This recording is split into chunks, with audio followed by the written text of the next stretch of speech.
Welcome to the Boston's Big Four podcast. Cast. New news about music and sports every week, sometimes. All right, we're live. Episode 61. We're live everywhere now. Yeah. What's up? Former Patriot Jarvis Green is with us. Spent 8 years with the Patriots, two-time Super Bowl champion. Owner of Oceans 97. Owner of Oceans Right, 97. Fourth most postseason sacks in Patriots history. He once put Peyton Manning on his ass 3 times in an AFC championship game. That's right, baby. Yes. Never And he is forget. here with us today, and we are happy to have you. Yeah, thank you for joining us. Guys, thank you Thank for you. inviting me. It's an honor, it's a privilege to come on here and talk about some New England sports. Yes. Even though we got some tough times with COVID-19, but we always could talk about sports in the meantime. Right. Exactly. It's been nice, kind of. It's given us some time, like as Boston sports fans, there's been a lot of success these last 20 years, especially with the Patriots. It's kind of given us time to take a step back and watch some of those old games and kind of reflect on all the greatness that we've been able to witness over this time, because you forget sometimes. So that part of it's been nice. You know what? What you just said is you're right, because everybody's at home watching TV right now, but I know a lot of people everywhere else is pissed off because most of the games are the New England Patriots. Right. Exactly. Exactly. Exactly.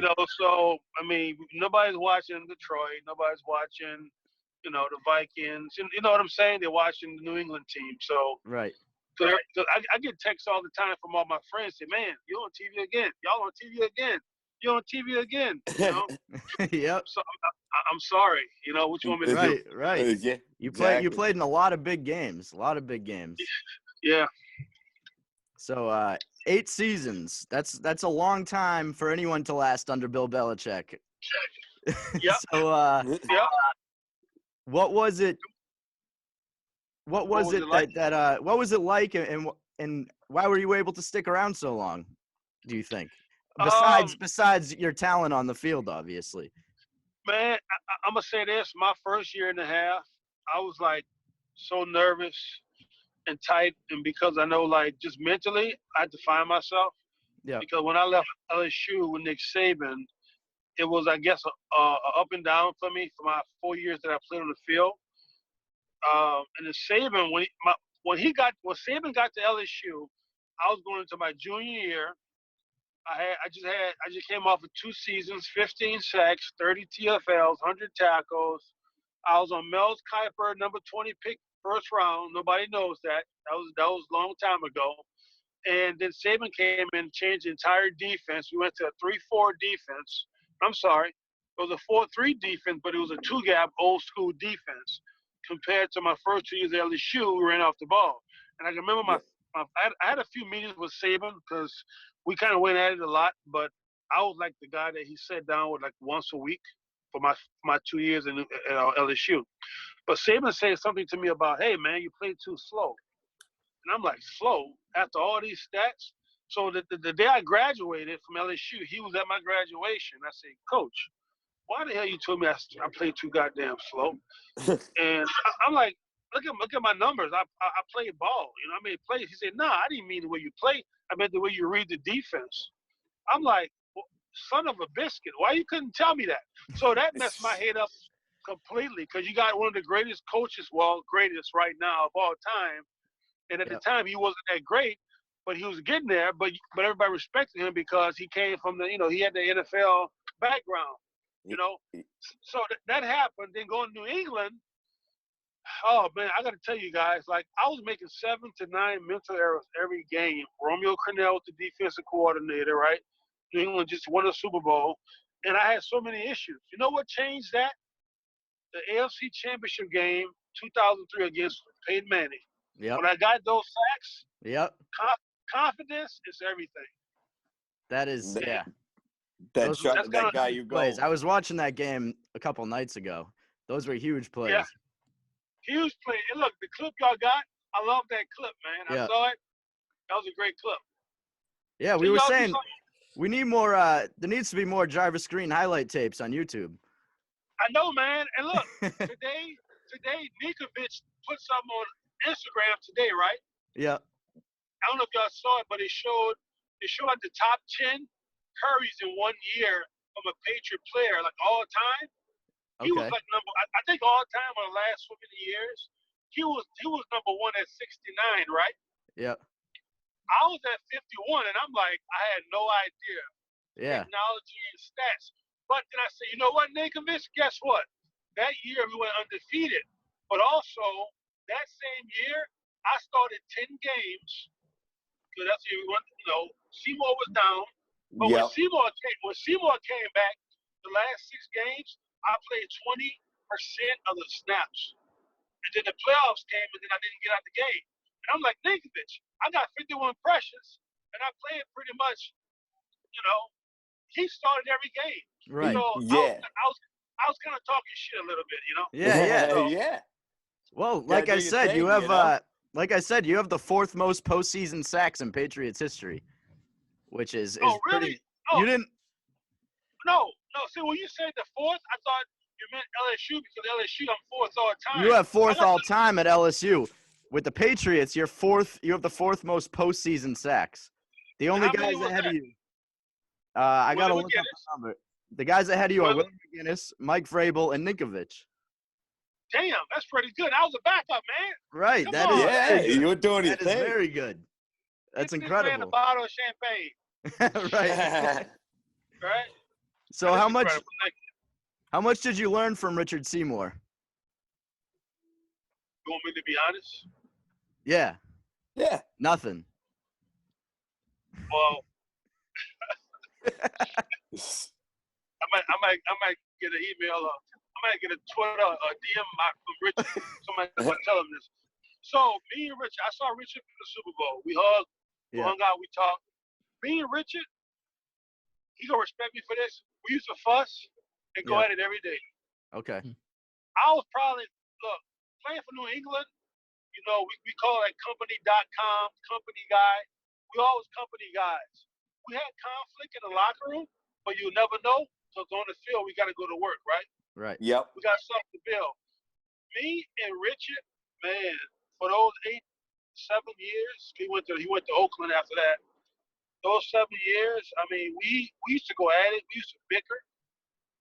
I mean, all the time. Yeah. But it got, I think, my second year, a third year, it got to the point that I remember one game, he had a long drive, and I know he was tired, and I remember Coach Pep, he hit me, he said, Green, look at Big C, He's going to be tapping his head soon.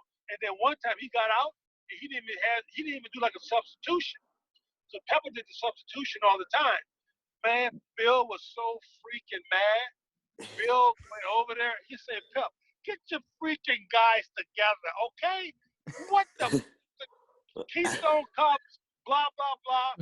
After that, me and Richard substitute ourselves after that. Okay. We didn't have to ask the coach. Richard said, like, Green, when you see me tapping my head, come and get me. Yeah. We just had an understanding in the next 5 years. We didn't ask for anybody to say, hey, can I go get him? We just did it ourselves. Yep. So that was professionalism. But me and Richard, man, we used to go at it all the time. Practice, we could be doing walkthrough, drills. I mean, we talking shit. Like, right.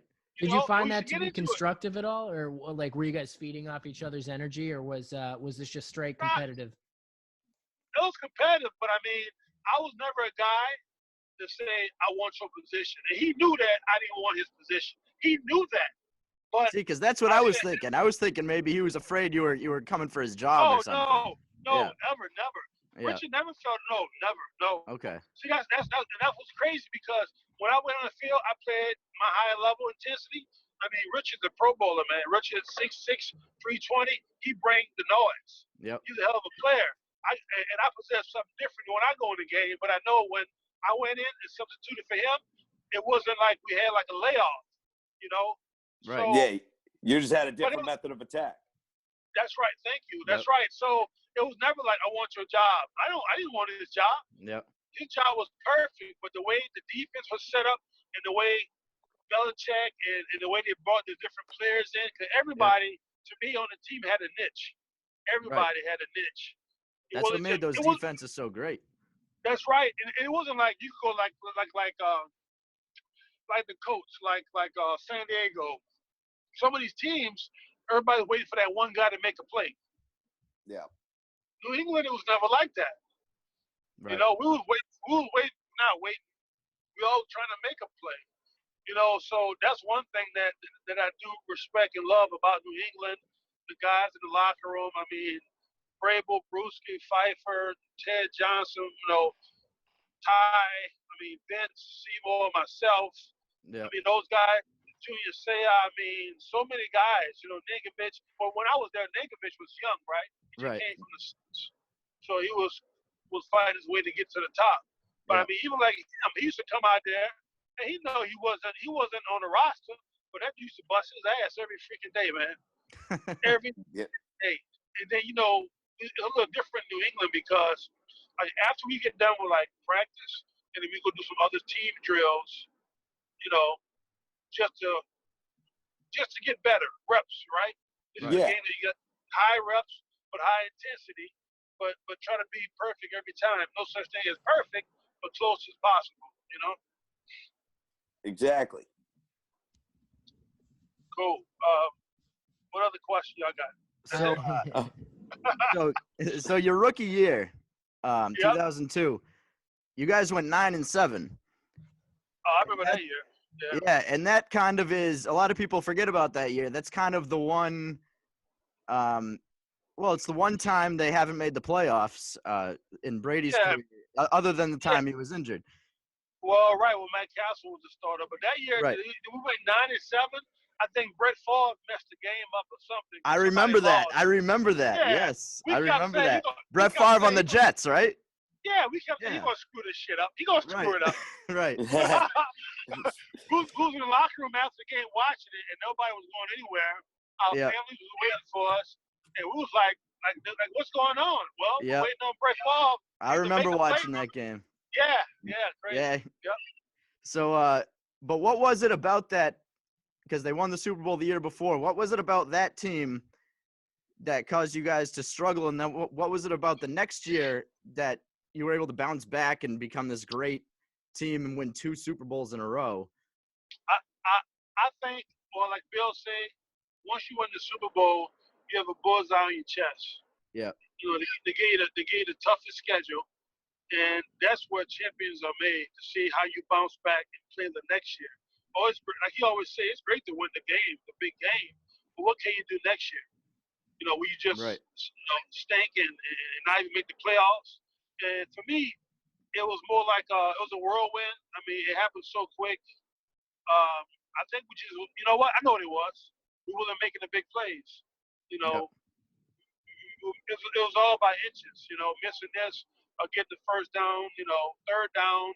I don't know how good it was. I wasn't really a stat guy when I was that young. But I know Coach always talked about it was inches. We barely did this. We barely did that. Woulda, coulda, shoulda.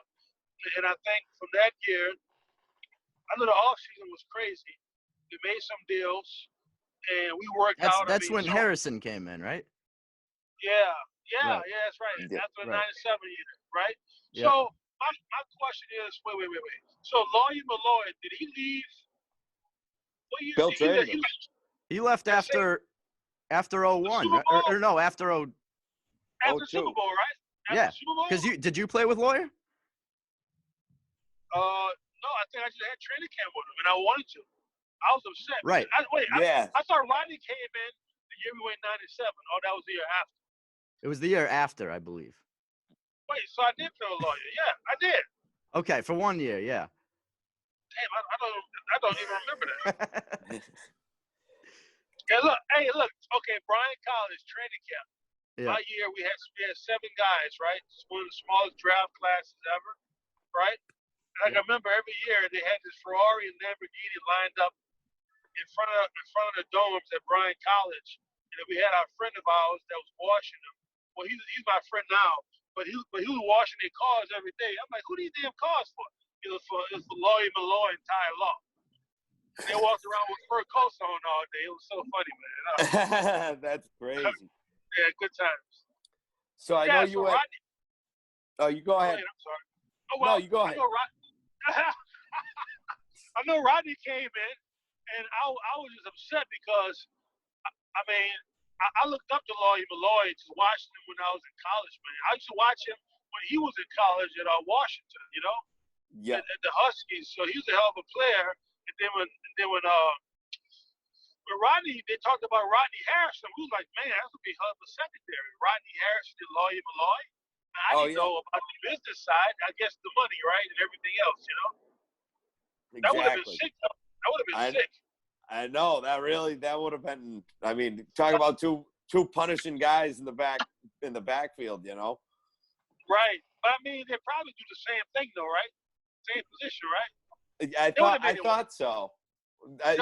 You could.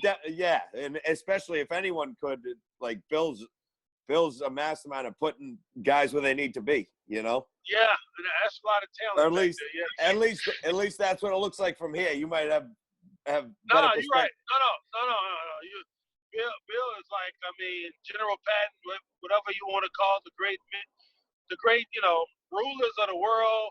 I mean, I know it's just football. It's not war, but for the things that he's done and to accommodate and the capacity that he could take just to manage, because people forget he's a GM. He wear all the damn hats. Right. But to be at perfection every year, and you see him and like, do you ever get freaking overwhelmed? Do you? I mean, we all do at some point in our lives, being humans. But this guy, man, he's a machine. Just Bill, just his mind frame. I mean, I got so many stories and just experiences, and then for me, I was lucky enough to play for Nick Saban. Nick Saban and Bill Belichick, they're the same mold. It's just that Saban screams at you and spits in your face and cuss at you all day. Yeah. Belichick doesn't do that. So Interesting. What was it like coming on? Your rookie season was, like Jack had mentioned this, coming off of a Super Bowl win, and like what was it like coming on on such a high note, coming onto a team rookie season in the NFL like that? Of course, you were comfortable in your game at that time, but it must have just felt surreal, I imagine. I'm just kind of curious if you could walk me through like how you were feeling at that time. I was overwhelmed. I was coming in. I mean, the playbook, the high demand, the demand that they wanted from you each and every day. And I can remember like coming from LSU, and we always had plays, but then we would run particular stunts all the time, and then you would always see the same play most of the time. But then you get to New England, and like, I don't know how other teams are, but like when you have training camp, this might be like a secret, I don't know, but we would do training camp in the playbook based on all of our opponents on the schedule. Okay. So a lot of times in training camp, people just stick to the basics and do the X and O's, so everybody can understand it, and all the young guys can pick it up. Right. We didn't do that in New England. We did the X and O's like the first 2 days, and from that we was like working on game plan shit through the course of all of our opponents, and we would get like the best plays that they run and their go-to plays and their go-to calls, and we would mimic that, or we would practice against it. So I remember going like to Denver. I mean, Denver was just shit for me. Excuse my French, but like when I went there, and then I know Josh was the head coach, but just on the defensive side, and it's crazy how things are, because my D coordinator was Wink, the Baltimore Ravens defensive coordinator, right? Wink. Yeah. He wasn't that good at Denver, man. He was not. That's the thing. I'll be fucking fine me tough. But I mean, he just wasn't good. But I mean, to me, the thing I'm gonna kind of go on a tangent. What I don't like about the NFL, what the coaches are going to have an 0-16 year. They're gonna be 32nd in the league in offense, defense, special teams, but they will always have a job. Let a player go and be shit to bed. Oh, look at Jameis Winston. Right. He threw 30 interceptions. Okay, he got 1.1 million to go to the Saints. That ain't shit compared to not for a quarterback. No, and his grade. Right. They got And he- backups making more than that. Right. And they Well, never played. And he threw for 5,000 yards, and he still threw 30 touchdowns. Yeah, he threw 30 Yeah, interceptions, so- but See, that's what he said. He said, "Damn, I'm having a great year," you know. But Just it's got to keep the different, man. turnovers in check. Yeah. now that but it's- now what you now say? they Go ahead, got I'm sorry. now that he got that LASIK, hopefully it brings that number down. We will see. We will Yeah. see. It Yep. might be a crock of shit too, so we're gonna find out. Right. You gotta bet his eyes on. Yeah. But my rookie year, it was tough. It was hard because you go from college, you play 12, 13 games. College, you got 2 weeks of preseason. In the NFL, if you play all the way through, it's 26 weeks. But then I remember week 10 in the NFL, I could not get out of bed. I'm trying to walk, man. It was like I had sandbags. I don't know, like I was carrying a big old witch around the house. I could barely walk. I was so sore. I was mentally burnt out. And I'm like, damn, we got 6 more weeks. You know, so mentally, that's a big deal. It just, again, my first year, I'm just shocked that I made it. Every week, like I come in and I have all my mental errors, and I always thought I was going to get cut. Every week, I thought I was going to get cut from the New England Patriots in my first year. So what do you think it was? Why didn't you get cut? What do you think it was that kept you around? I was doing stuff. I was working fast. Yeah. Moving fast. I was, I was hustling. I'm always retracing my steps. Look, I don't talk much about football like I used to because I haven't coached or anything. So a lot of times, I don't know. But anyway, I just think that was the biggest thing. But mentally, I was there. Physically, I was there. Mentally, I was there, but not enough. So, I remember the plays, but sometimes that stuff was just hard, man, because I was thinking about so many things to do before they snapped the ball. And I remember, you remember Willie Beeman, any given Sunday when he first started, and how everything was so loud and shaky. Yep. You couldn't hear anything. That's how it was for me. I got to say for the first 8 weeks. And then, you could hear, you see Willie, you see Willie or somebody making a call, a Roman, and I'm like, what was the call? I'm in the huddle. They saying the call. I'm like, what was the call? I'm just like, and then I remember Bruce hit me on my head and say, rookie, wake the fuck up. What are you doing? Wake up.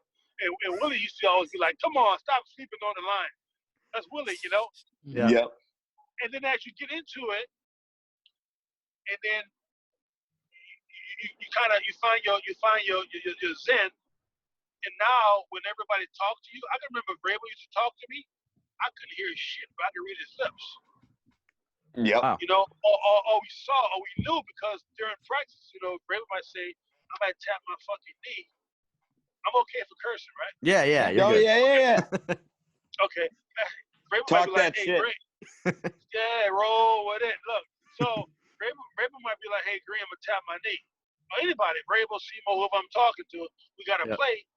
But you focus. You're not looking, and you're not even looking at him, but you can see it, peripheral vision. You see it, and he tapped the knee, he's coming down hard. I got to cover him.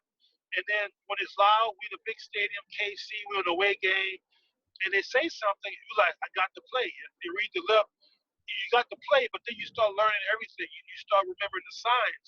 You see Romeo put the signs up, you know what the call is. You know what the stunts are. So it's like coming in from college to the NFL your rookie year, it's so much you have to learn. It's so much. And a lot of guys that don't make it, they can't pick it up. So it's just like, remember Ochocinco, right? When he came to New England? Yep. Oh, yeah. People like, do y'all know why he didn't play? Do y'all know why? They were saying he couldn't pick up the playbook. That's what we heard. Yeah. That's what happened. Yeah. So this guy got 10,000 plus receiving yards, top 10 receiver while he played in the Cincinnati Bengals. They was drawing in the goddamn dirt. Right. Yeah. Right. He come to New England. Now he was very he was mesmerized when he got here to play with Tom Brady. Yeah. Okay, great, happy. Yeah, I'm happy for you, man. But we still playing professional sports here. got work to do. Yep. We got work to do. You're right. So that was his situation, you know. But then you got a guy like Randy. They talked Right. about Randy, but Randy was smart as a lick, man.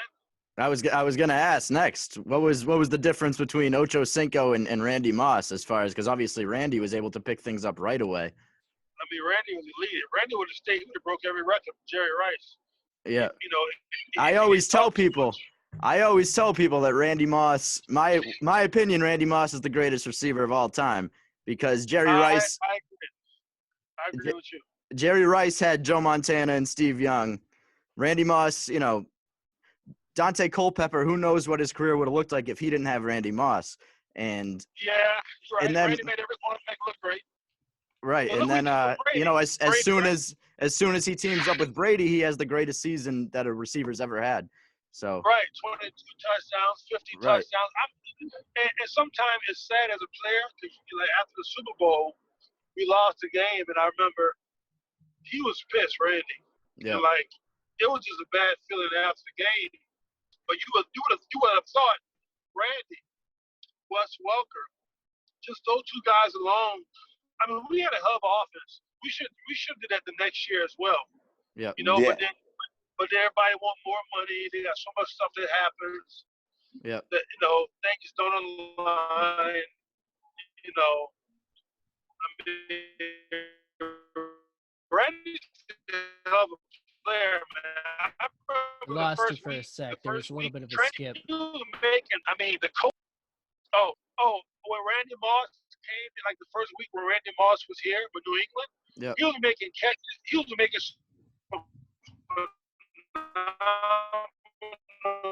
catches. We had coaches like couldn't believe just stuff he was doing. I'm like, I mean, it was blowing. He was burning everybody. One day, Bill said, "I'm glad he went out here." You know, so, Yeah, for real. So I got a question. The practices on in 2007 compared to 2003. Which ones were more intense? I know they were probably both seasons were very intense, but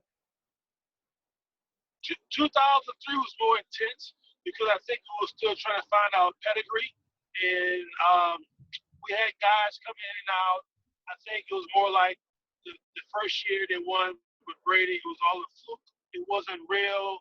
Right. The tough game never happened. Yeah. It would probably the Raiders with the dynasty, right? We don't know. With Coach Chucky over there, you know, he's back. Yep. Right? But I think that was a tough year, 2003, because I remember 2007 practices. Man, we used to go out and do stuff and get it done so quick, and we'd be like in an hour. No, we'd be like 30 to 40 minutes earlier. So we were doing stuff so perfect, man. But that year, I mean, the stars lined up. We had blue moon every night. We used to go out there and play the game. We could be losing about 14 points. We always said we were going to win the game. We had no doubt at all in our team that year. It was just a different year. 2003 was tough though, but then 2003. Well, you said wait, that's the first year. That's the first. Okay, so that's the first year of the back-to-back season. That's what you're asking. Yeah. Was 2004 even more intense? Yeah, man. Because to go back-to-back to win 17 games each year. I mean, that was. Again, it was like another. We couldn't be touched, man. We went out there, we practiced hard. Everything was hard every day. It didn't get easier, but we could not be touched. Yep. I mean, we said we were going to do it. We did it. You know, we made most of the calls that the coach gave us. We made the plays. Because, you know, when they give you a play, they hope that they get a TFL, you get a sack, you get an interception. You know, each play, it's like chess, right? Each play is designed to do something or stop something. But I know, like Bill always talked about when we ran like the 3-4 defense. He said a 3-4 defense is different than the 4-3 defense because like a 3-4 defense, it takes more like staying at home. It takes more discipline, right? Yep. So the biggest thing he always talk about, 80% of the guys the 85% of the guys have to always be doing something right. I'm like, damn, that's 8 out of 11 people, 9 out of 11 people. They have to perform right every time. Compared to a 4-3 defense, the numbers drop. It's like maybe 70%. So this is Bill talking to us like we're in a goddamn math class or something, talking about the stats on the different defenses and how you're supposed to play them. So those little things help us understand what we had in front of us and how we were supposed to play with each other. So all of the guys, communication-wise, I only been on 2 different teams. Denver, I didn't play the regular season, but then Houston, I was there during the regular season. After leaving New England, it's like ancient history when you go to other teams, just because of the way we practice, the way we study film, the way we communicate. It's one big nucleus all together, and we all take one step accordingly at a time. Yeah. As that evolved, did you find like the coaching staff, Belichick in particular, would give more power to you guys to say like, maybe, well, what if we tried this on the defense? And would he be open to things like that, or would he say? That's how he talk. That's how Bill talk. Just like this. So what if we do this? Oh, we could do this, but don't do this. Don't do this. This will not work. And it was more about, like he always said this too. Hey, I played lacrosse at Wellesley. I was not a great athlete at all. Y'all the athletes, y'all the performers. All Bill used to say is at least just listen to me for a little bit. I do know what the fuck I'm talking about. Right. I can't remember 4-4, but every time he said something or he did something or we did something in practice, I'm telling you, man, we saw it in the game the same week. It was like magic. Man. Yeah, he has deep insight in the game. That's well documented Absolutely. how much he's studied film and just he knows the intricacies of the game. And I think it's safe to say he's changed the game at this point. People. Yeah. Oh yeah, he did. He changed the game definitely. Yeah.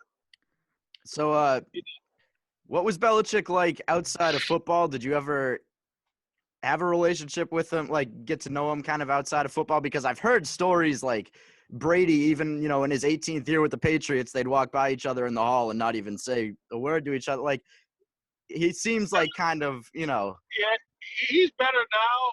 Yeah. I know. Okay, so when we used to do our 907, I sat right side Bill for 8 years. Yeah. 907. I sat side him for 8 years. And man, he's comical. He's funny. Of course, he's dry humor. Yeah. But I think in my 3rd or 4th year, after he got divorced, he changed. Interesting. Okay. I don't want the women to hear this, but In a good way? I can see that changing someone. Yeah. Okay. Well, he dumped one chick and got the girl he would now, but he dumped his baby mama, right? So, but he started complimenting us about good play, good moves, good job. Yeah. He never used to do that. I Wow. remember a day we was in there and he kept saying good move, good this, good that. And then one day he stopped the film. He said, "What the fuck? Can I get a good job, coach?" And we was like, good. because all the older guys was in the rocket chair, like Ray, Brewski, Jr. It was all in the back. He got rocket chairs for all the old linebackers, right? And everybody just started laughing, like we know what to do because we never heard him give a compliment. Right. So he has evolved, and it's just, and look, the do your job thing. We've been saying that for a long time. Yeah. Before they put that shit. Yeah, that makes sense. That's something that kind of has to manifest before you can make it into a brand. I don't know if we just lost you there. I think your video just froze. He has changed. We just lost you for about 15 seconds. I don't know how much you were saying there. The video it froze and everything for a few seconds. Rewind. Well, last question. You were talking about Bill Belichick, right? Yep. Yeah. About has he changed or is he different, right? Right. I mean, what was the last thing I said? Come on, guys. I mean, It couldn't have been 10 seconds. I'm trying to even remember specifically. What? Well, you had said you guys were because you He had never started- heard him he- say a compliment. Right. And He started you had- complimenting you in practice. yeah, like in my 4th year, because he never used to say. I mean, you go and have. I remember the coach game. I had the big game. He did not say one time like "great job, great move." He was like, "Oh, the lineman kind of slipped, lost his footing. You got around him, and then Vrabel came up and taunted him. So he made the other centers. He made him flinch, and then he forgot about you because you was a young guy. so he'd do everything trying to- around it. Right. But he always had the answers, so you're not making a great play, you know. And I mean, it just that 4th year, that's when I started hearing it. He was saying good job to everybody, complimenting, and man, guys took that and ran with it. And I mean, guys would run through a freaking brick wall for Bill Belichick. Yeah. I mean, he was that type of person, but he was never a guy that had the handcuffs on you because he let you play. Now, he don't want us running around a quarterback like the coach does and other rush linebackers, but he made sure that he's going to play smart, he do different things, but he has evolved as a coach off the field. And I mean, he started going to like different Halloween parties and different team events. So I remember. I remember the documentary, the Football Life documentary they did in 2009. And there's a clip of Randy Moss inviting him to a Halloween party, and he goes to the Halloween. That's how Halloween party was that. He was dressed as a pirate. Right. Yes. I remember seeing that and be like, that was so odd for me to see Bill Belichick, in that way. Guys started taking shots when he walked in. They couldn't believe it because we sent him an invite, but we kept saying we had a bet that he's not going to show up. He showed up, and he was cheesing the whole time, just smiling. That's awesome. Because this was our time to get personal with him. Like, God damn, this guy showed up for Halloween. Like, wow. So but and then somebody was saying, Pepper Johnson or somebody said, man, he has changed since the time I knew him in the Giants. He's not the same guy, but he has to change to the players because the players are different. Right. The world is different. So, right. I love him, man. I go to his lacrosse events in the off season in Boston every year, and every time I see him, man, my blood pressure go up. I have a little sweat. It feels like I'm in a locker room talking to him.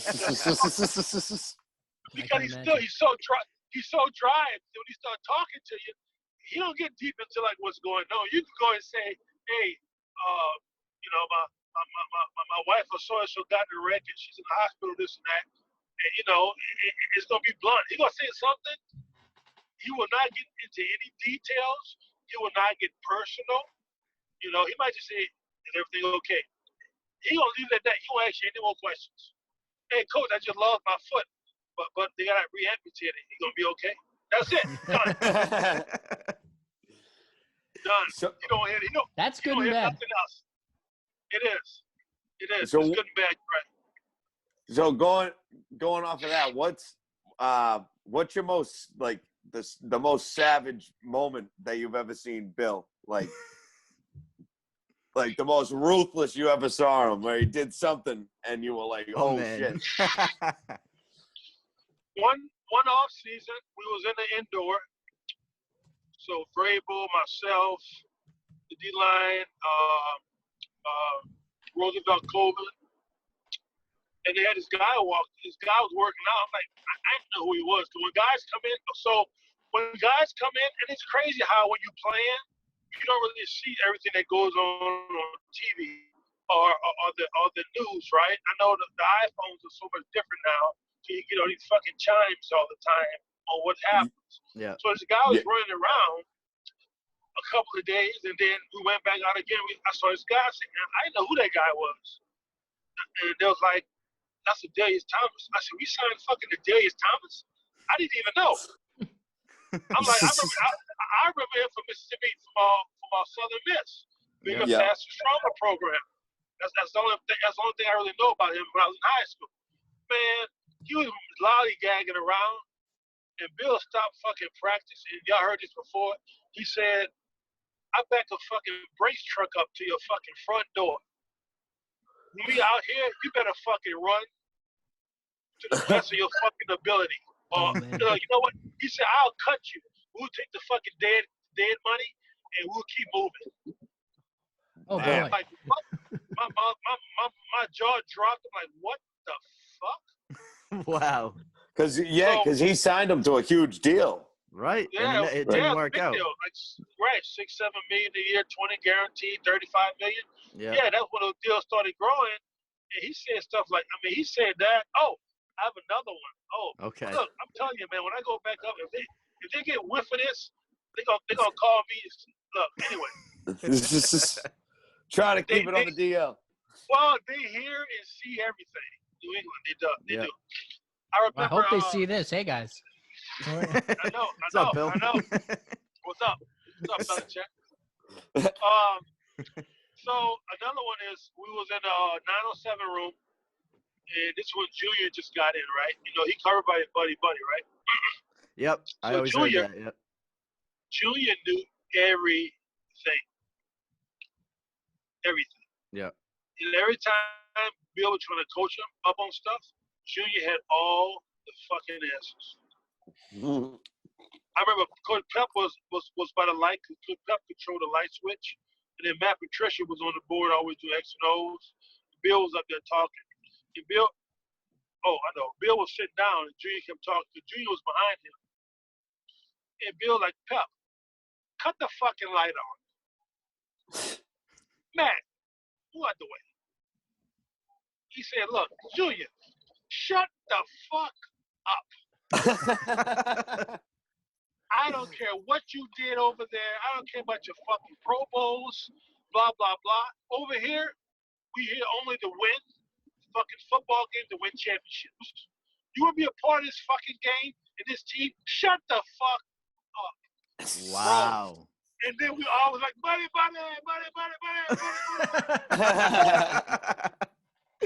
Wow.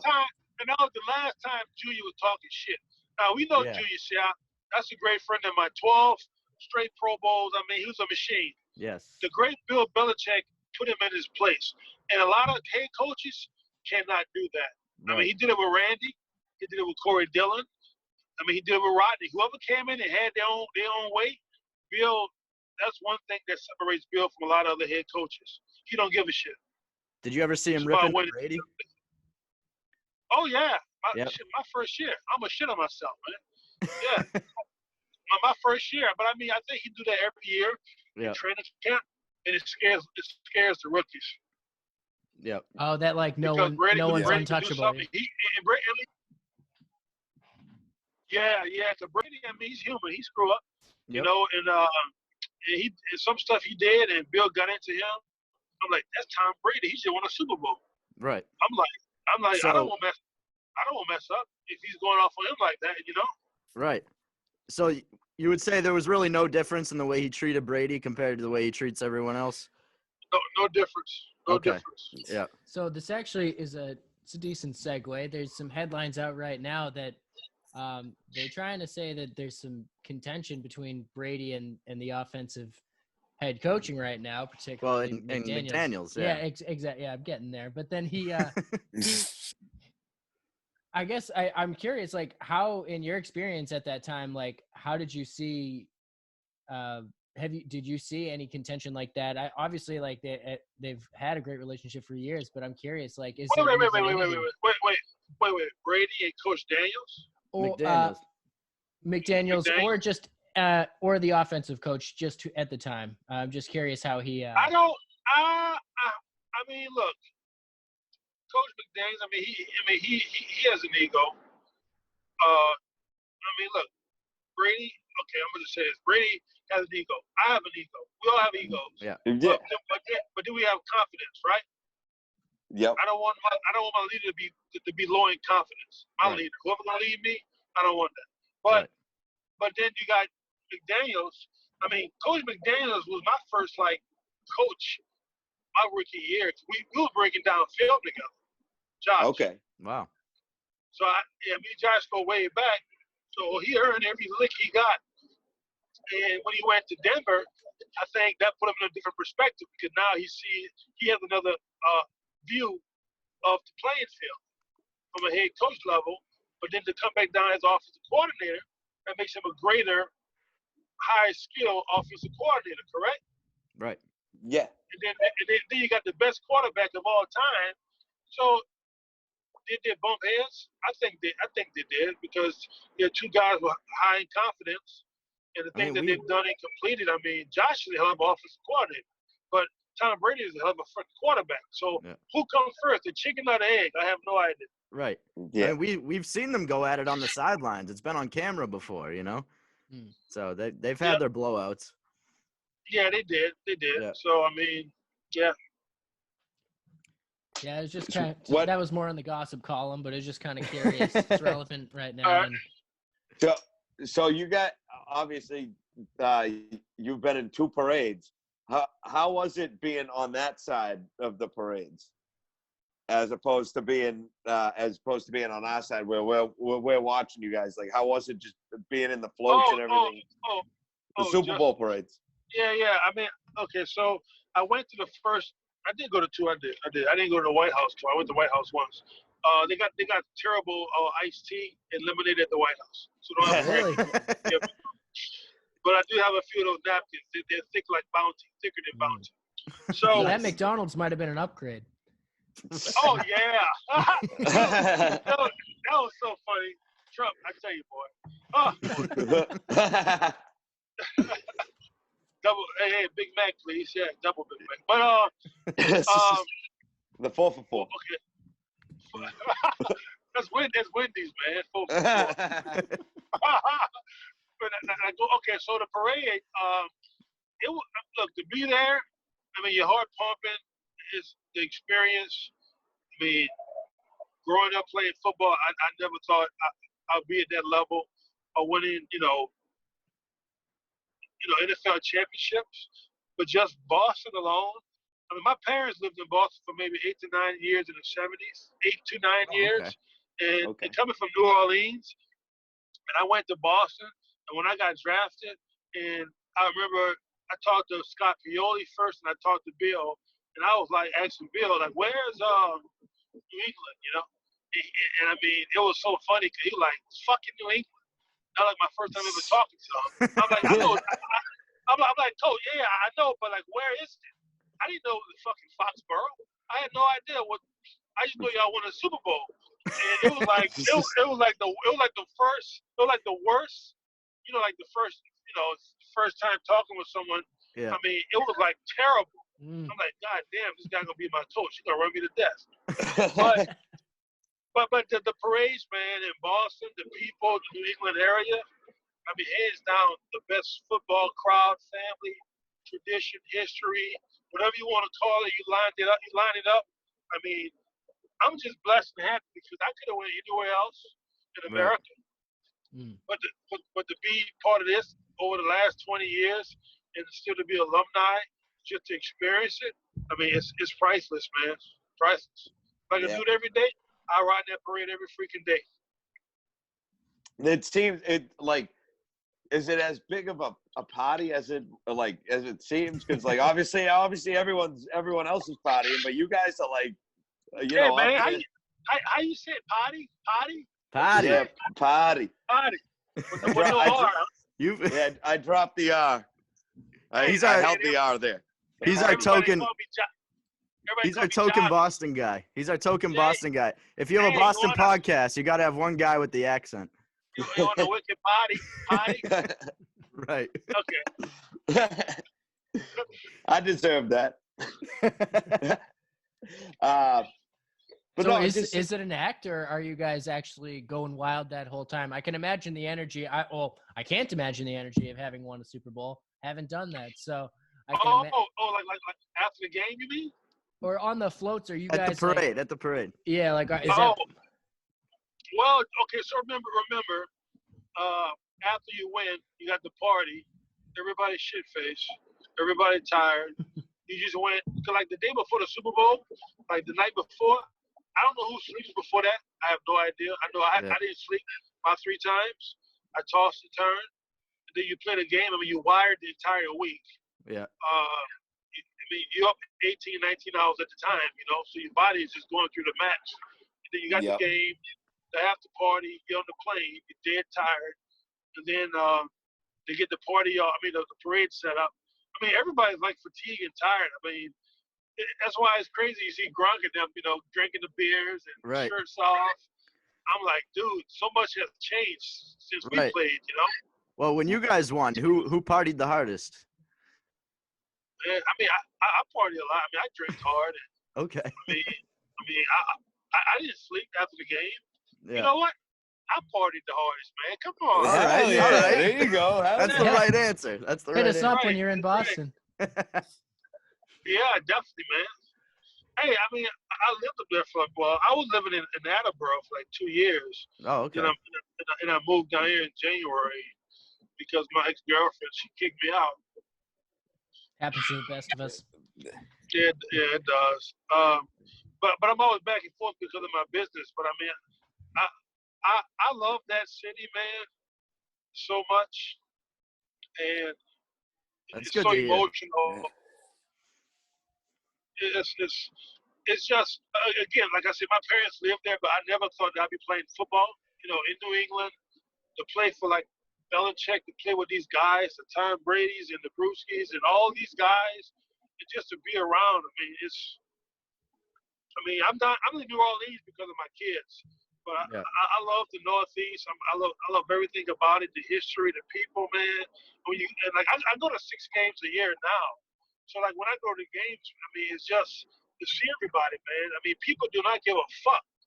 In Boston, man, you come to play us, you're gonna get your shit on the field and off the field. But we just, and it sucks now the fact that Tom has went to Tampa and this era has ended. I mean, we do have to move on. It had to end at some point. Yeah, and my thing is, I don't know how it's going to be to go back and watch the game. You got a new guy wearing a jersey. Like, who's this guy? Who's this guy? People will be like, bring fucking Tom back, Right. I know, right? Yeah, but I mean, it's business, right? Yeah, you got to move on.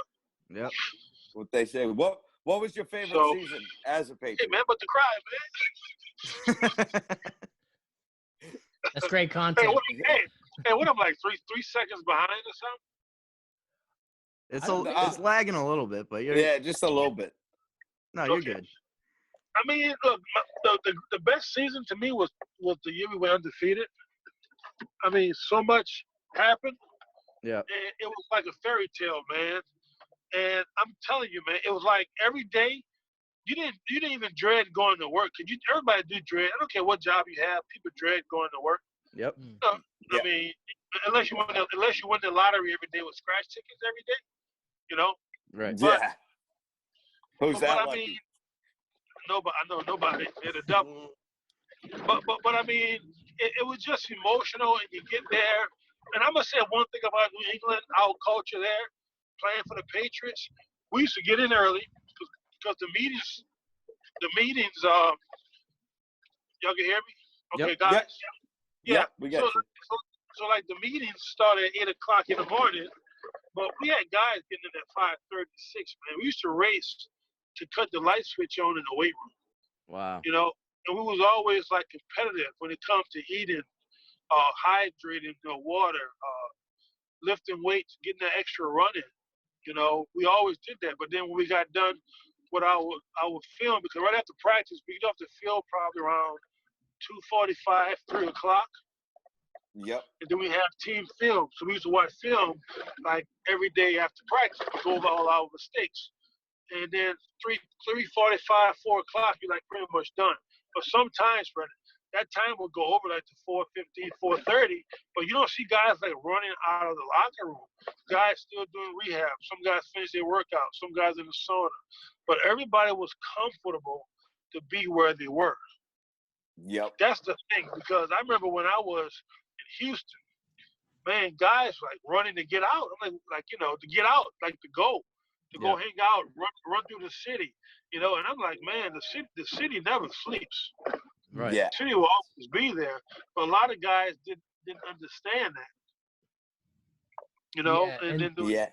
I think like having discipline. I was actually saying this before the podcast. I think like among, I mean, this isn't just athletes. We see it with like celebrities in general, where it's almost like praised to have like a like you put in your work, but then have like almost an unhealthy lifestyle outside of that.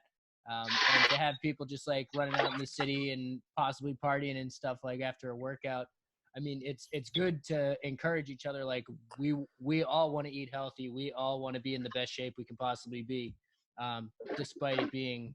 I mean, a lot of people, they like having just come out of college, that you're balancing partying and top athleticism. So I'm sure yeah. that's something people got to battle with once they get into the NFL. Well, yeah, but but remember too, we are professional athletes. I mean, look at the Jordan thing series, and Yep. I mean, everybody had a good time, but we was built like machines. We did so much running and eating right.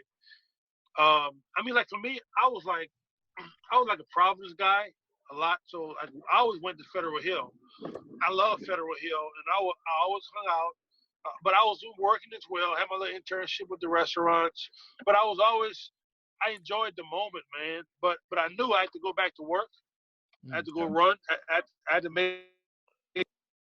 So I was smart on that part, you know. Yep. Yeah. So I want to. I know we talked about it a little bit beforehand about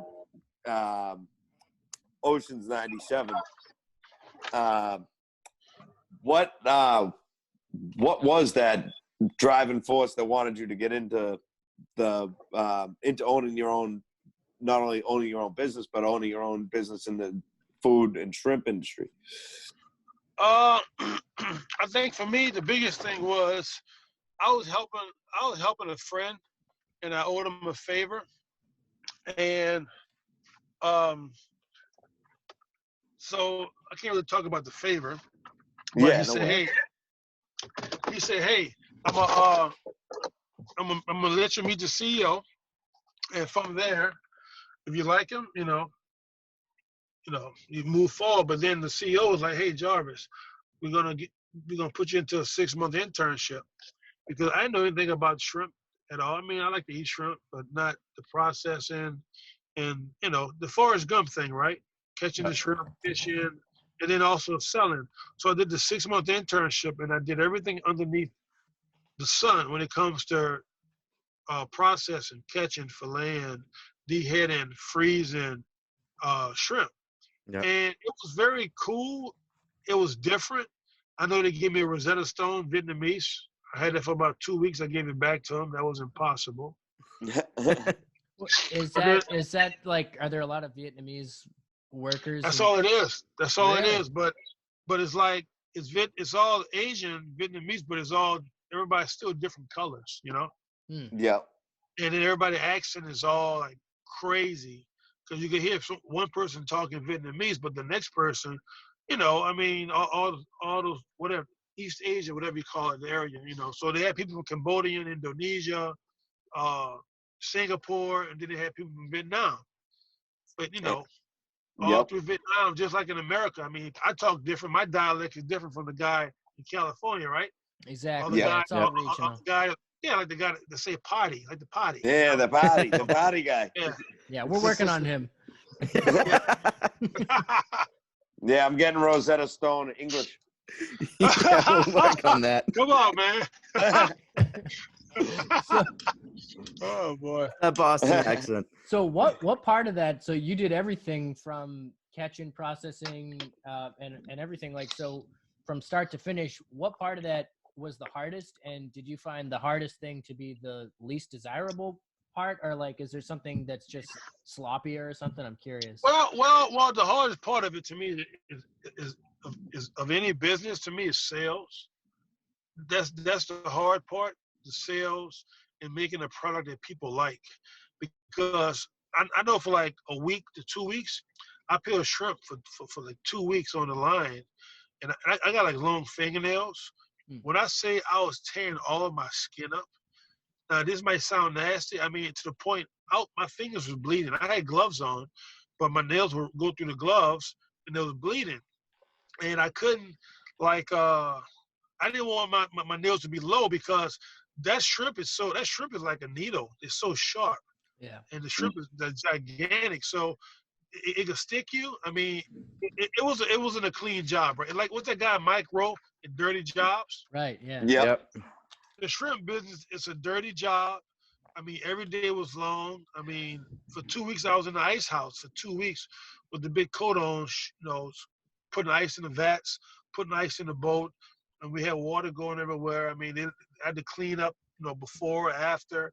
I cleaned bathrooms my first few weeks. So it was a lot of stuff I had to do, man. But then the sales side of it still, learning the business, understanding the numbers, because a lot of times you go into some of these meetings, the sales guys that have been doing this, well, you got the buyer for the retailer who's been selling for 40 years. He's gonna try to mess you up, Yeah. And a lot of times you can't go back on your word, and a lot of times too, buyers, they hate to go back and forth. So for me, I'm at the point now I can make decisions, and I don't go back and forth because of the buyer. We have respect for each other. We know each other. We've been working with each other, because a lot of times people say, "Hey, give me your price. Only one price. If it's not good, hit the door." That's what they used to do when I first started, but now they don't do that because we have a relationship now. Yep. And are there that many distributors where you can just go to the next person and not want to try to build that relationship? Let's say they did need to go to you. Like, you don't want to be. Well, yes and no. Yeah. Yes Sorry. and no. Go ahead. No, you go ahead. I'm sorry. Go ahead. No, it was my fault. I was just trying to finish the thought about like how you might go to someone else, but then let's say that dries up. They got to come back to you someday. You're going to either jack the price or say, you said no before, get out of here. But I mean, I've done that before with somebody. They'll kiss my ass. Yeah. Yeah.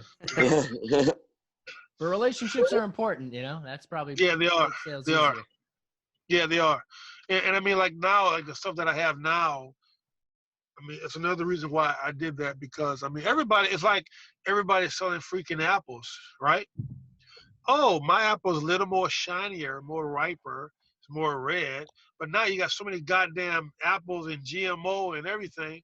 But I mean, it's like people are fighting over pennies to sell a freaking basket full of apples to the same freaking people. Over and over. Yes. And to me, that's how the shrimp business was for me with the commodity. Nothing wrong with that. But I mean, that's a market that's been going on for years, man. So that's why when I created my shrimp spread or pate, for me, it was a different market that I could entertain. And I know it was going to be hard. I knew that.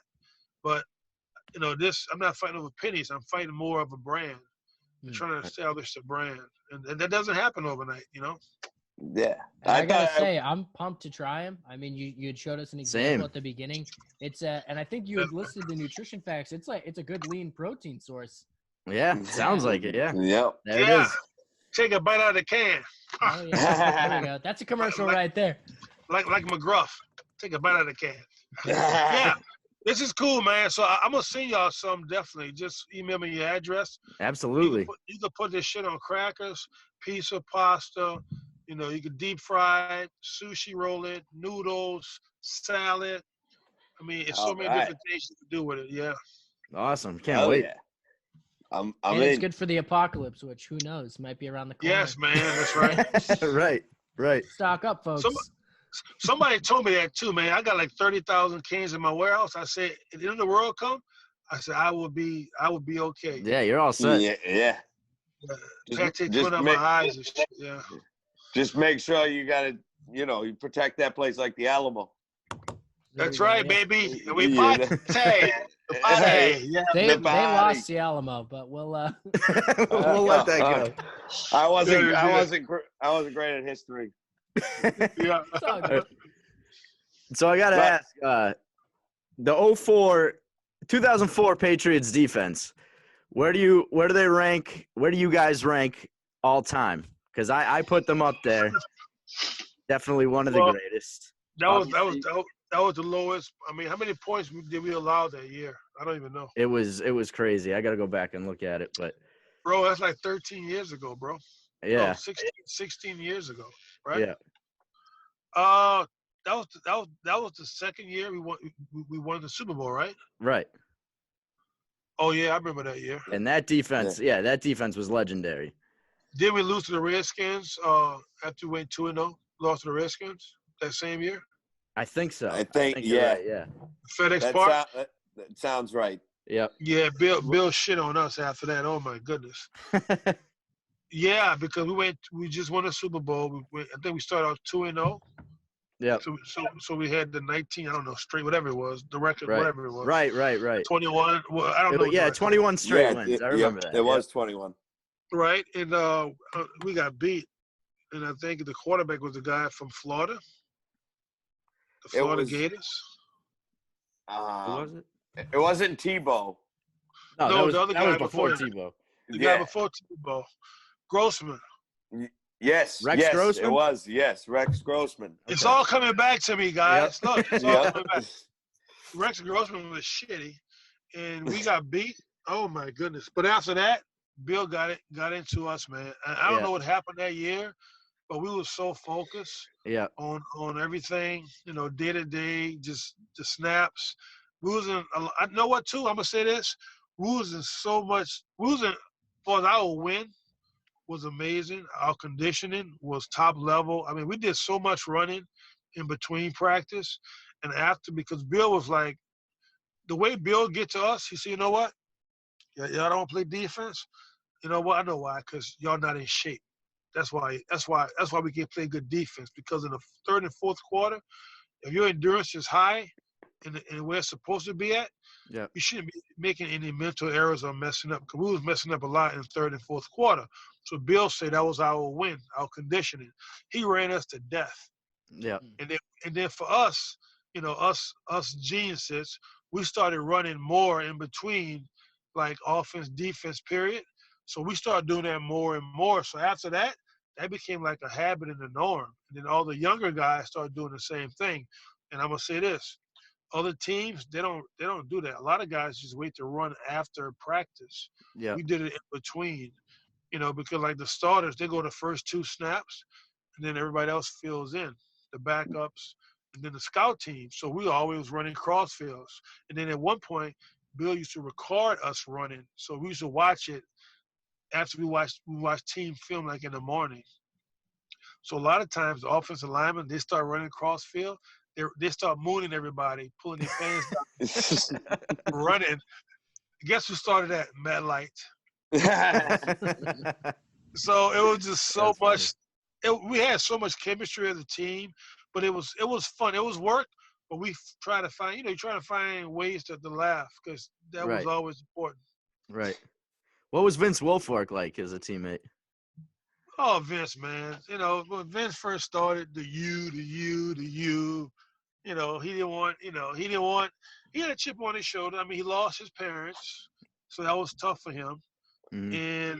And he was just different, man. I mean, he was a hell of an athlete, hard-nosed, tough guy.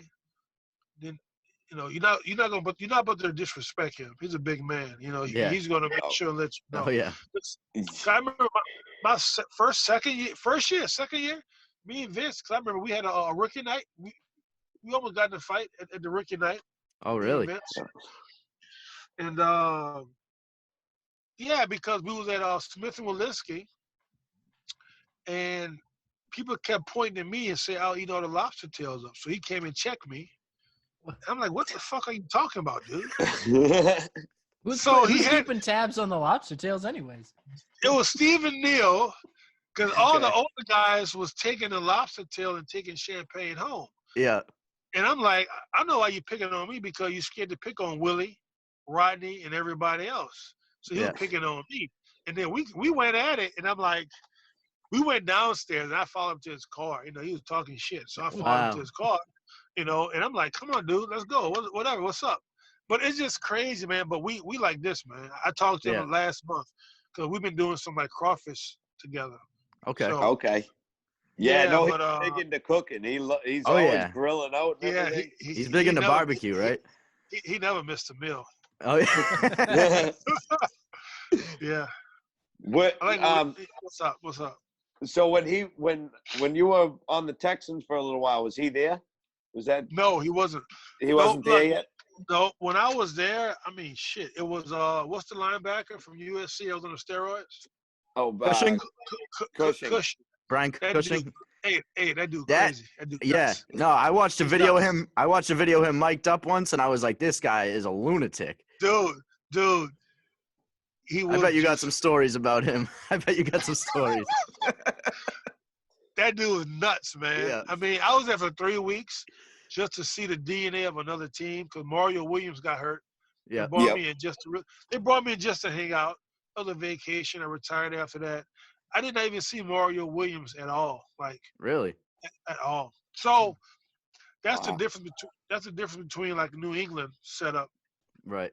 If a guy get hurt or in his season-ending injury, you're gonna still see that guy around the locker room. He's gonna You're stay see with him the in team, yeah. cafeteria. And that's I just did- a I classy do- thing to do. Right. Yeah, that dude went ghost, man. So Wow. Cushion, it was Matt Schaub, the guy that put up 400 yards on us in Atlanta. The running back was I forgot the guy from Tennessee. It hit the 2,000 yards, whatever. Oh, so Oh, John, Johnson. yeah, but then the receiver, right, from Miami, right? What's his name? Andre Johnson. Andre. So Yeah. it was. Yeah. So I remember watching him practice, and I'm like sitting there, just like I'm a student of the game. I'm studying it. I mean, they was putting shit in the dirt. You gonna run this route. You run this route. Yeah. So I'm like, this is how those guys catch 90 catches in a year. It's just different when you see the way other ball clubs perform and the way they Yeah. did business. Yeah, man. Houston was funny, but Cushion, yeah, he was juiced all up. Well, he got off it when I was there, but you could tell He he's saw the athletic, rage. man. Oh yeah, that dude's nuts. His rookie year, right? Yeah. Yeah. Yeah, bleeding his shit like I don't know. Anyway, like Rocky Balboa. Yeah. So I just wanted to comment that it's pretty interesting, I guess, from like an outsider's view. I would assume any team at the NFL level would be sort of running things about the same way. But like you mentioned, how going from the Patriots to other teams, it's like seeing ancient history in play. And it's a little surprising to me. I would assume like there's some standard of facilities and how teams would act at this point. But I mean, it's interesting to hear at least. It's very, and I know a lot of teams try to mimic other teams, but you can't mimic other teams unless you've been in the program as a coach, trainer, whatever it is, you know. There's a lot of industry secrets, it seems. Yeah, and I know like Denver hate New England guys, so I mean it was Denver sucked for me again, but then I went to Houston, and so many guys was asking like, how y'all do this, how y'all do that, what y'all do for this, what would you do for this? Even like the strength coach, they want to know what's the secret ingredient, you know? Yeah. Always know, trying to. Yeah, Denver didn't give a shit. I mean, I remember the one guy. I talk about this guy because I don't freaking like him. Coach Will Tootin. If I catch him in the street, I had a back injury in college. I got in a car wreck and I had my back. I put up back surgery years ago. I never had it, and I played with it. And I didn't like put a squat. I didn't put a bar on my back like for 8 years. In New England, I was doing like bear squats, bullet squats, one-legged squats. I get there to Denver, they want me to max out on a goddamn squat. Oh, I Wow. hate squats. I feel like they're the worst exercise that you could do. You know what? They're the strain on your worst. back. Yeah, they're right. You're right. When you're young, full of energy, great. The older you get away from them. You can do other shit to help all your other body movements. So I know like they had me trying to squat, and they had me doing push press, some other shit, Olympic. I'm like, I'm not training for the goddamn Olympics. You know? And man, and I was saying no. And I did some of it, and then they said, well, if you don't do this, you're breaching your contract. And I was like, F my contract. I'm not going to break my back for you. And I said, you know what? Right. Better yet, call the strength coach at New England. He'll give you all the shit I did my last 8 years. He was like, who is that? I said, you know who the fuck he is. He got 6 Super Bowl rings, motherfucker. You want to beat After that, Will Tootin, the strength coach, We did not get along Yeah. after that day. Yep. So I can being in imagine. being in those other It locker sucks, man. rooms, And you it were sucks, man. you were kind of able to see why New England is, what separates them from everyone else. Yep. Yep. And look, and after that happened, that was the end of me. I'm Yeah. like, bro, I'm not about to break my back, man. Yeah, Hell no. yeah. And be paralyzed for you. Yeah, so Yeah. it's a big difference, man. And then I always tell guys, now people don't know this. My last year in New England, I became a free agent, right? People think I got traded, I got cut, but my contract was done. I played my 8 years. They wanted me to come back for 4 more years, and I didn't because my agent and Bill got into it. Yeah. Really? Oh, Cause Bill was like, "Hey man, retire a Patriot." And if I could go back when he said that shit, I would have what he told me? Cut my guy loose. Damn, I should not be saying this. wow. He like Man, cut. it's all right. He like cut. Yeah, sure. He like Yeah, sure. yeah. He was like cut your guy loose. I'm like, Bill, I can't do this, man. I mean, this is my guy from day one. It was just crazy. Look, I could come on for another part, 61 point A or whatever. Yeah, But absolutely. man, it's a cutthroat business at the same time. And I could have stayed a Patriot and retired a Patriot. He gave me my same contract that I had going to my 4th year. So it was just like I should have did it. But hindsight is 2020, Right. Yeah. Well, look at now. Now you got a growing shrimp business, and you're coming out with new ways, I'm selling some PPE, some masks and shit. Come on, baby. Yeah. Gotta love it. Exactly. Hey, That's what y'all think important. about just Boston, man? Because see, down here in New Orleans, it's different down here. People are everywhere. People are still like living, It living. depends on where you Yeah. go. I haven't There's been still in the plenty of city. people. There's still plenty of people out. Yeah. I mean, there's a lot of people out driving. There's a lot of cars on the road still. But I don't know what There's people are doing really. I live like right down from the beach, and there's a ton of people out like up and down Everywhere, the huh? beach. People, More the of 'em. nicer the weather gets, the more people are just gonna be like, screw this, It's like, I know, man, but then you're gonna have all this COVID-19. I mean, the No, I virus know, supposed to come back. I know. I mean, you saw. I knew this was gonna happen. They do another stimulus package. They're saying to January for unemployment. I'm like, dude, people gonna be dying. I mean, Right. business is gonna die. Yep. Oh, Yeah, a few definitely. places is. around here have already shut down, actually. Yeah. Yeah, and even like when you do come back, like phase 3, I'm not sure what phase, but they say 25% is going to be the occupancy for restaurants. They're going bankrupt because a lot of restaurants need to be at 50% just to break even. Right. Yeah. Yeah. A lot, I mean, unless you're McDonald's and shit. I mean, they don't need that. Right. Yeah. They got drive-through, but it's just sad what's going on with this COVID-19. I mean, people die more driving cars every day, man. It's true. So true. Yeah, And, the shutdown you know, is tough. Look, and I ran It's something. affecting. Wait, I read something. My guy sent me something. It was on the back of somebody's car. Y'all might have seen it. It was saying we need to shut down the highway for 14 days if people keep getting in accidents or something. Oh, It's like the same. Oh. It's like the same thing. If people keep dying, shut down for 14 days, Right. and then we put them in a different class to get them going. Depends on their category. It's the same thing, It's exactly the same thing.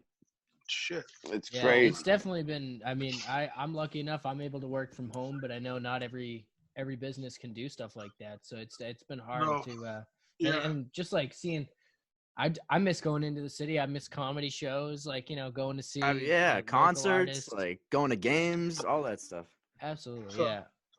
No, I'm on the video. Yeah. I'll be out. Man, you sweating, bro. Where you coming from?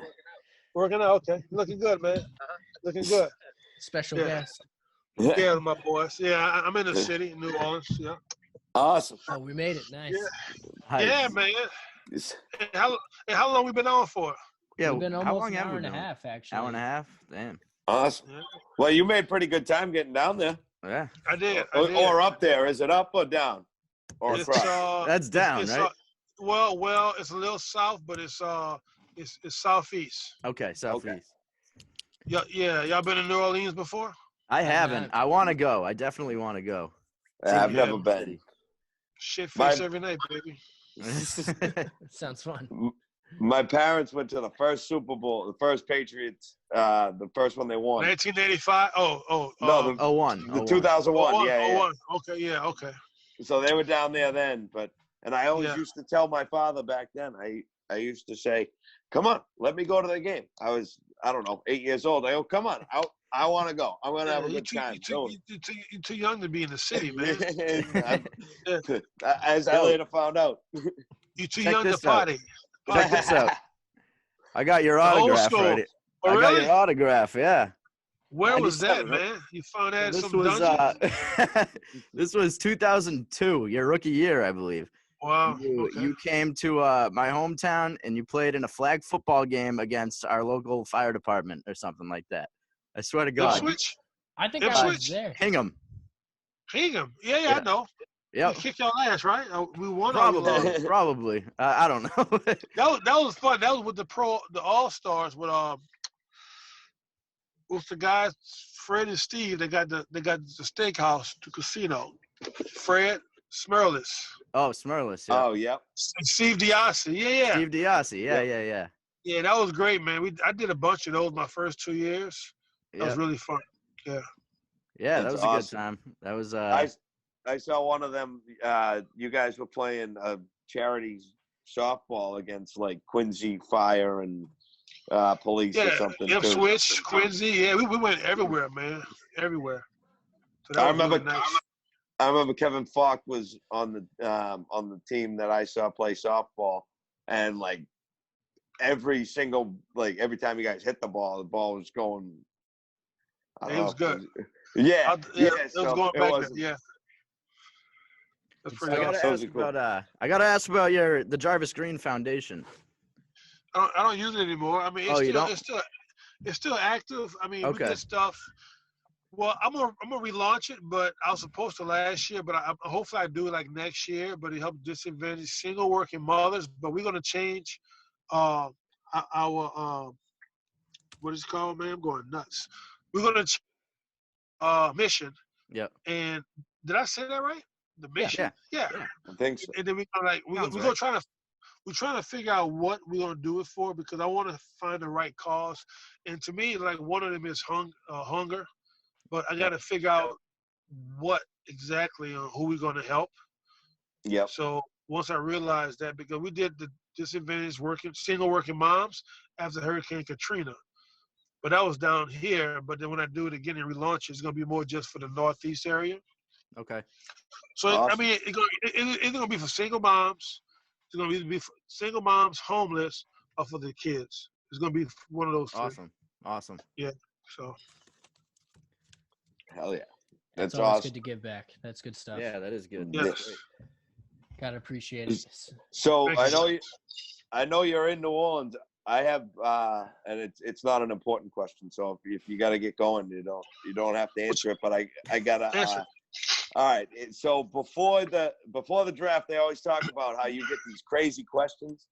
Like the teams will ask you like the craziest shit. So what was the craziest question that you got, and what was the craziest answer you gave? Well, somebody asked me, "What's my excuse for my first 2 years of playing to my last 2 years of playing at LSU?" What happened? But see, I got in a car accident, and my back. Oh, That was yeah, my that's crazy question. Yeah. Because look, I was a 4th-round draft pick. I didn't know that. I thought I'm supposed to be a free agent, a 7th round. I wasn't supposed to play in the league. I was a tweener. I was going to be in a few training camps. I was going to go from team to team. That what they had me labeled as. And they say he was a great college player, but he'll never be a good pro player. The only reason why I got drafted is because of Nick Saban and Belichick. And people say, why you say that? Because one day Belichick told me in my 4th year, he said, go and tell your coach the only reason why you got drafted is because of their relationship. But Bill knew what he was looking for, right? Yeah. Just Yep. like Bill drafted the first round draft pick. I mean, who's that guy? The second round. Oh, Who's Kyle who's that Duggar. guy? Kyle Duggar. Yeah. What school is that? It's a high Yeah. school. I don't know. That's I don't know. That's a high D2. school. Jesus Christ. What's it called? What's the school called? I forget. I don't even. It had Exactly. a hyphen. It had a hyphen in it. Yeah, it had a hyphen. Exactly. They showed Exactly, clips. man. They showed clips of him playing, and like there were no stands in the background. It was like dorm rooms behind him. I was like, "What school is this?" Right. Yeah. Right. I'm gonna get off. I got an interview with guys from Boston. Oh, so Tell them about the party. yeah, the party. But the draft, that was my draft. I mean, look, my roommate was Albert Hainsworth. Okay. I mean, I know he's yeah. dying now. He was crazy. He was crazy back in the day. Crazy roommate. You know, I mean, I don't know. Hopefully he makes it with his kidney situation, you know. Yeah, for sure. Praise up. He also had a little stint with the Patriots. Yeah, he did. Yeah, I hung out with him a few times. He's nuts, man. He's nuts.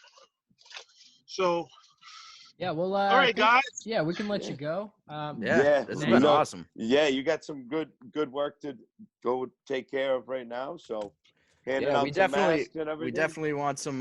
We definitely need some shrimp though. Yes, sir. Yes, Yes, sir. we will be in Well, touch. Yeah. Look, send me the address. Okay. I can send because y'all in different locations, right? Yep. Yeah, Yeah. That's right. Social distancing. That's right. Right. Exactly. We we're have doing to our be. best. Yeah. We're at least All 6 feet apart. Right. Yeah. Forward. But guys, thank you again, man. It was great.